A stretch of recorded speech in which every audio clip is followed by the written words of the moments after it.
नमस्ते। आज हम कक्षा 12 के अध्याय नंबर 2 विश्व की प्रमुख जनजातियों के बारे में अध्ययन करेंगे। विश्व की जनजातियों के बारे में अध्ययन करने से पहले हमें जान लेना आवश्यक है कि जनजाति कहते कैसे हैं। देखिए, जनजाति की परिभाषा, जनजातियां वह मानव समुदाय है जो एक अलग निश्चित भूभाग में निवास करती है और जिनकी एक अलग संस्कृति, अलग रीति रिवाज, अलग भाषा होती है तथा ये केवल अपने ही समुदाय में विवाह करते हैं। सरल अर्थों में कहे तो जनजातियों का अपना एक वंशज, पूर्वज तथा सामान्य से देवी देवता होते हैं। ये अमूमन प्रकृति पूजक होते हैं। देखिए, दो शब्द आते हैं, एक तो आता है जनजाति और एक आता है प्रजाति। हमें यहाँ कंफ्यूजन नहीं होना है, जनजाति क्या होती है और प्रजाति क्या होती है। देखिए, प्रजाति तो एक प्रकार से लोगों की शारीरिक बनावट होती है, ठीक है। जैसे निग्रिटो प्रजाति हो गई, तो ये सब जितनी भी प्रजातियां हैं ये उनकी शारीरिक बनावट के ऊपर निर्भर करती है। और जनजाति जो होती है उसकी अपनी एक सभ्यता, अपनी संस्कृति, अपने रीति रिवाज होते हैं, ठीक है। जैसा कि परिभाषा में बताया गया कि जनजातियां वह मानव समुदाय एक निश्चित भूभाग में रहते हैं। जैसे भील जनजाति होगी तो राजस्थान, मध्य प्रदेश, गुजरात और महाराष्ट्र में कुछ क्षेत्र में रहती है। मीणा जनजाति है तो वो अपने अलग क्षेत्र में रहती है, ठीक है। गौड़ जनजाति है तो वो अलग क्षेत्र में रहती है। तो उन सब जनजातियों का अपना एक निवास होता है, उनकी अलग अलग संस्कृति होती है। हर समाज की, हर जाति की अलग अलग संस्कृति होती है। कोई कौन से देवी देवता को पूजते हैं, कोई कौन से देवी देवता को पूजते हैं, कि उनकी वेशभूषा कैसी है, खान पान कैसा है, उनके जो अंतर जातीय संबंध होते हैं जैसे विवाह वगैरह, तो वो अपनी जाति में ही होते हैं, अपने समाज के, अपने समुदाय के लोगों में होते हैं।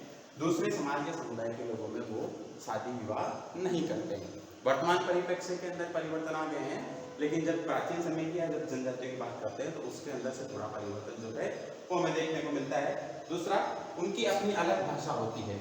उनकी जो भाषा होती है अपनी अलग अलग होती है। जैसे हम अपनी अलग भाषा बोलते हैं, या किसी अन्य जाति के लोग जैसे सिंधी समाज के लोग हैं तो वो अपनी अलग भाषा बोलते हैं। हम मुस्लिम वगैरह हैं तो वो उर्दू भाषा के अंदर प्रयोग करते हैं। कुछ जो हैं विद्वान या हमारे पांडित्य जो प्राप्त लोग हैं वो संस्कृत भाषा का प्रयोग करते हैं। तो अलग अलग जनजाति के लोग अलग अलग भाषा का प्रयोग भी करते हैं। समुदाय के अंदर विवाह करते हैं, बात हमारी हुई। अगला देखिए, जनजाति और प्रजाति के अंदर संबंध समझ में आ गया ना। जनजाति का जो होता है संबंध वो तो केवल जिनकी अपनी अलग भाषा, अलग संस्कृति, अलग रीति रिवाज है। और जो प्रजाति होती है वो शारीरिक बनावट से होती है। हर जनजाति की अपनी एक प्रजाति होती है। आगे देखिए, विश्व की प्रमुख जनजातियां, उसके अंदर कौन कौन सी है और हमें कौन कौन सी पढ़नी है। ध्रुव के ठंडे प्रदेशों के अंदर एस्किमो, सेमोड्स, याकूत जनजातियां रहती है। ध्रुवीय और ठंडे प्रदेश में कौन कौन सी रहती है, एस्किमो, सेमोड्स और ये याकूत। विश्वद्वीपीय सघन वनों के अंदर पिग्मी, सेमान, सकाई आदि जनजातियां रहती है। उष्ण व शुष्क कालाहारी मरुस्थल के अंदर बुशमैन जनजाति, बुशमैन ये हम अभी पढ़ेंगे, हमारी बुक्स में है। उष्णकटिबंधीय घास के क्षेत्रों में मसाई व बद्दू जनजाति रहती है, मसाई और बद्दू जनजाति। समशीतोष्ण कटिबंधीय घास के क्षेत्रों में खिलगी जनजाति रहती है। दुर्गम पहाड़ी पठारी क्षेत्रों के अंदर भील, गौंड, संथाल, मीणा, नागा आदि जनजातियां रहती है। इसके बाद जो हमारी पेड़ जनजाति है, ध्रुवीय या ठंडे प्रदेशों के अंदर रहने वाली एस्किमो जनजाति, उसके बारे में हम विस्तृत अध्ययन करेंगे। कहाँ कहाँ रहते हैं, किस प्रकार के लोग होते हैं, किस प्रकार का इनका खान पान है, किस प्रकार के इनके आवास होते हैं, किस प्रकार की इनकी वेशभूषा है, कौन कौन से हथियार के काम में होते हैं, बर्तन किस प्रकार के होते हैं, औजार कौन कौन से होते हैं, उन सबका प्रयोग हम देखेंगे किस किस प्रकार से होता है। देखिए, एस्किमो जो है इसका जो शाब्दिक अर्थ है, एस्किमो शब्द का शाब्दिक अर्थ होता है कच्चा मांस खाने वाला, बर्फीले प्रदेश का निवासी। देखिए, जिन क्षेत्रों के अंदर रहते हैं बर्फ में, जैसे कोई व्यक्ति रहता है, कोई जनजाति रहती है तो बर्फ में सामान्य सी बात है वहाँ पर किसी प्रकार की जो वनस्पति है उसका उपज नहीं होती, वनस्पति वहाँ पर उगे होती नहीं है। और जनजाति है मतलब आर्थिक रूप से या जो वर्तमान सभ्यता उनसे पिछड़े हुए लोग हैं, तो इनकी आर्थिक अर्थव्यवस्था भी क्या होती है, कमजोर होती है। तो संसाधन भी इनके पास हो नहीं पाते, तो ऊर्जा की इनके पास क्या होती है, कमी होती है, ना तकनीक होती है इनके पास। तो ये क्या करते हैं, मांस जो है उसको पकाने के लिए इनके पास ऊर्जा तो है नहीं, तो उसको क्या करेंगे, कच्चा खाएंगे, ठीक है। इसलिए एस्किमो शब्द का शाब्दिक अर्थ क्या हो गया, कच्चा मांस खाने वाला। या फिर ये ठंडे प्रदेश में रहते हैं तो बर्फीले बर्फीले प्रदेश के निवासी। एस्किमो जनजाति मंगोल प्रजाति से संबंधित है। वो कौन सी है? अभी हमने थोड़ी देर पहले बात की थी जनजाति और प्रजाति की, तो ये कौन से हैं? मंगोल प्रजाति से संबंधित है। इनकी जो विशेषता होती है शारीरिक बनावट किस प्रकार की होती है? एस्किमो जनजाति की शारीरिक बनावट, एस्किमो लोगों का चेहरा जो होता है सपाट होता है, जैसा हम चित्र में देख पा रहे हैं, सीधा सामने से सपाट होता है, चौड़ा मुंह होता है इनका। एस्किमो लोगों की त्वचा का रंग पीलेपन के साथ भूरा होता है। किस प्रकार का होता है त्वचा का रंग? पीलेपन के साथ भूरा। कई बार एग्जामिनर पूछ लेता है, इनकी विशेषताएं रहता है कि निम्न विशेषताएं कौन सी जनजाति है, कौन सी प्रजाति की है, तो हमें उनको ढूंढना पड़ता है, हमें ध्यान लगाना पड़ता है, उसमें से सही या गलत को हमें छांटना होता है। बाल काले भद्दे होते हैं, इनका कद जो है मंडला होता है, ज्यादा लंबे होते हैं, ज्यादा ठीने होते हैं, एवरेज साइज मीडियम साइज के लोग होते हैं। इनकी नाक चपटी होती है तथा आंखें गहरी होती है, आंखों का रंग कथई होता है तथा आंखें तिरछी होती है। आप चित्र में देख पा रहे हैं, आपको अन्य चित्र भी देखने को मिलेंगे किस प्रकार की इनकी होती है। इनका जो जबड़ा होता है भारी तथा मुंह चौड़ा होता है। देखिए मांस खाते हैं, मांस खाते हैं तो मांस जो है और कच्चा मांस खाते हैं तो इनके मुंह को ज्यादा जोर आता है, चबाने के अंदर को ज्यादा मेहनत करनी पड़ती है, तो ज्यादा अगर काम में आएगा तो इनका जो जबड़े वाला पार्ट है ये वाला, ये चौड़ा होता है और मजबूत होता है। ठीक है, इनके दांत सफेद होते हैं, शारीरिक हष्ट-पुष्ट होते हैं, ये लोग स्वभाव से भी सरल और हंसमुख होते हैं। घोर संकट में भी ये लोग अपनी स्थिति और गंभीरता बनाए रखते हैं। ये इनका निवास क्षेत्र, आगे कि ये लोग कहाँ रहते हैं विश्व के अंदर, ये इनका निवास क्षेत्र मुख्य रूप से तो ये जनजाति जो है ठंडे प्रदेशों में रहती है, मतलब ध्रुवीय क्षेत्र में रहती है। ऊपर वाला जितना पार्ट है कौन सा है? ध्रुवीय क्षेत्र है। तो इस मुख्य रूप से जनजाति कौन से क्षेत्र में रहती है? ध्रुवीय क्षेत्र में रहती है। देखिए इसके बारे में हम विस्तृत अध्ययन करते हैं, कहाँ करते हैं इनके क्षेत्रों के नाम।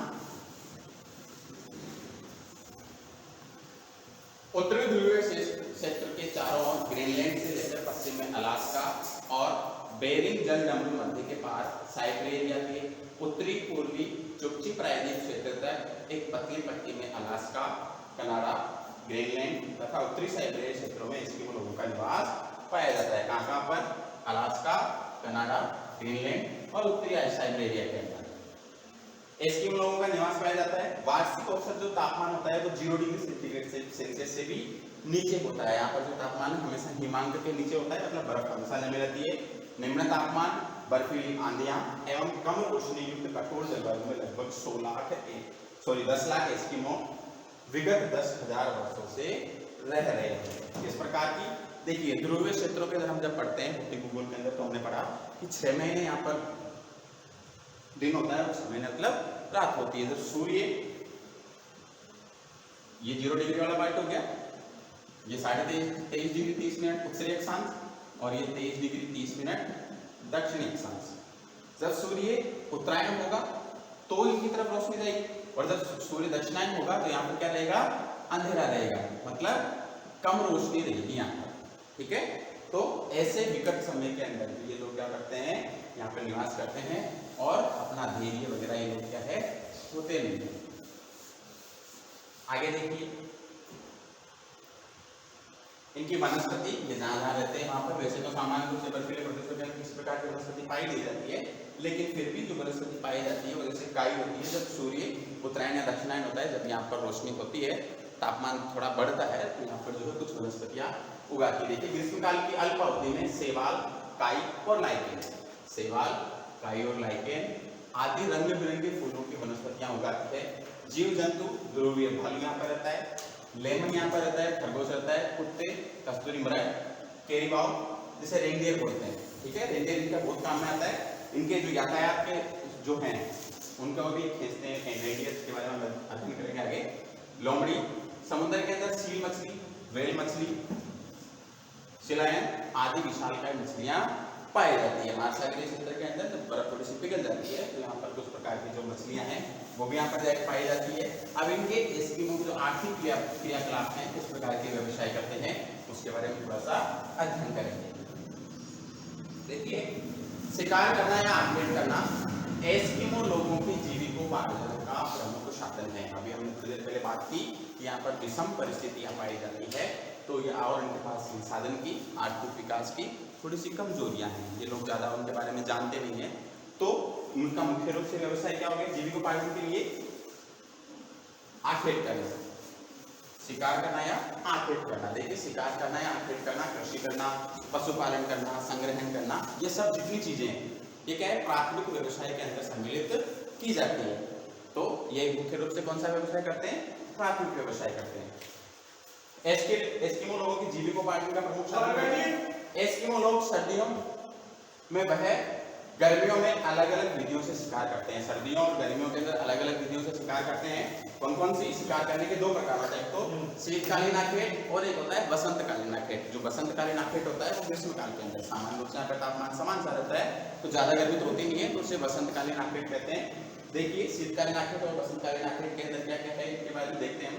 शीतकालीन आखेट, आखेट दो प्रकार का, शीतकालीन और बसंतकालीन। पहला शीतकालीन, शीत ऋतु में एस्किमो लोग समुद्र के किनारे सील मछली का शिकार करते हैं। कौन सी मछली का शिकार करते हैं? सील मछली का। इस ऋतु में शिकार दो विधियों से किया जाता है, एक होता है माउपाक और एक होता है इतुरपाक। अब माउपाक क्या होता है और इतुरपाक क्या होता है इसके बारे में देखिए। माउपाक का शाब्दिक अर्थ है प्रतीक्षा करना। प्रश्न पूछा गया है, लास्ट ईयर एग्जाम में पूछा गया था कि माउपाक का मतलब क्या होता है। माउपाक का मतलब होता है प्रतीक्षा करना। इस विधि में एस्किमो अपने हथियार हार्पून से सील मछली का शिकार करते हैं। बाले जैसा हथियार होता है उससे ये सील मछली जो होती है उसका शिकार करते हैं। जो चित्र में देखिए किस प्रकार का होता है। और इतुरपाक, इसके अंतर्गत शिकारियों द्वारा दो छिद्र बनाए जाते हैं। दो लोग होते हैं, दो छिद्र बनाते हैं। एक छिद्र के अंदर से एक व्यक्ति दाना डालता है और दूसरे छिद्र के अंदर से उस व्यक्ति का मौका पाके व्यक्ति क्या करता है? शिकार कर लेता है। देखिए एक छिद्र में एक व्यक्ति सील को दाना डालकर बुलाता है तथा दूसरे छिद्र में दूसरे व्यक्ति संकेत मिलते ही हार्पून से उसका क्या कर लेता है? शिकार कर लेता है। तो इनका मुख्य रूप से शिकार करने का हथियार कौन सा हो गया? हार्पून हो गया। आगे देखिए हम चित्र के अंदर देख सकते हैं इस प्रकार से माउपाक के माध्यम से प्रतीक्षा करते हुए व्यक्ति शिकार कर रहा है। बसंतकालीन आखेट, मार्च में सील मछली धूप सेकने तथा सांस लेने के लिए समुद्री सतह पर आने लगती है। जब थोड़ी सी धूप होती है तो मछलियां क्या होती है? सांस लेने के लिए, क्योंकि हमेशा बर्फ के नीचे होती है, तो सांस लेने के लिए और धूप सेकने के लिए क्या करती है? बाहर की तरफ आती है। एस्किमो लोगों द्वारा सील मछली का शिकार कर लिया जाता है। बसंतकालीन आखेट जो होता है उसे क्या कहते हैं? उतोप कहते हैं। प्रश्न यहाँ से भी पूछा जाता है कि उतोप क्या है, तो बसंतकालीन जो आखेट होता है उसे क्या कहते हैं? उतोप कहते हैं। उतोप एस्किमो लोगों द्वारा बसंत ऋतु में सील मछली के शिकार की विधि को उतोप कहा जाता है। बसंतकालीन आखेट में कुत्तों की मदद में भी सील मछलियों का शिकार किया जाता है। ग्रीष्मकाल में एस्किमो लोग 12 सिंह का सिंगों से बनी धनुष से उसका क्या किया जाता है? शिकार किया जाता है। देखिए इस माध्यम से इसके बाद देखते हैं एस्किमो का भोजन क्या है। एस्किमो लोगों का मुख्य भोजन जो है कच्चा मांस है। देखिए हमने शुरू में पढ़ा था कि एस्किमो शब्द का जो शाब्दिक अर्थ है वही है मांस खाने वाला, कच्चा मांस खाने वाला। तो इनका प्रमुख भोजन क्या हो गया? कच्चा मांस। एस्किमो लोग सील मछली, व्हेल मछली और सियाल जैसी मछलियों को भोजन के रूप में ग्रहण करते हैं। एस्किमो लोग छोटी मछलियों को भोजन में भी शामिल करते हैं। ये व्हेल मछली, विशालकाय मछली से लेकर छोटी मछली जीरा मछली तक होती है, उसका भी ये लोग भोजन के अंदर क्या करते हैं? काम में लेते हैं उसको। एस्किमो लोगों के वस्त्र किस प्रकार के होते हैं? देखिए एस्किमो लोगों के वस्त्र केरिबो अर्थात बारहसिंगा की खाल से बने होते हैं। बारहसिंगा जो होता है उसी को केरिबो बोलते हैं,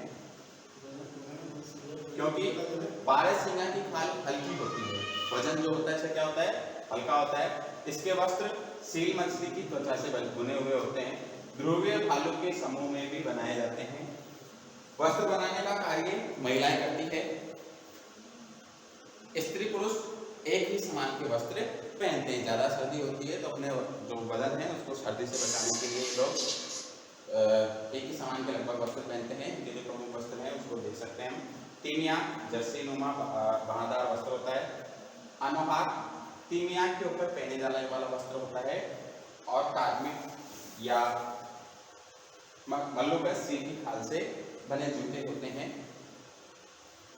एस्किमो के निवास जो इनके घर हैं किस प्रकार के होते हैं हम देख सकते हैं। एस्किमो लोगों के मकान सील मछली की त्वचा एवं हड्डियों से बने होते हैं। एस्किमो लोगों के घर दो प्रकार के होते हैं, इग्लू बर्फ से निर्मित और कर्मठ व्हेल मछली की हड्डियों से निर्मित। इसके आगे हम आगे बढ़ेंगे। अगर आपको किसी प्रकार की कोई सुविधा है या असुविधा है तो अपने जो विचार हैं कमेंट बॉक्स के अंदर डाल सकते हैं। धन्यवाद।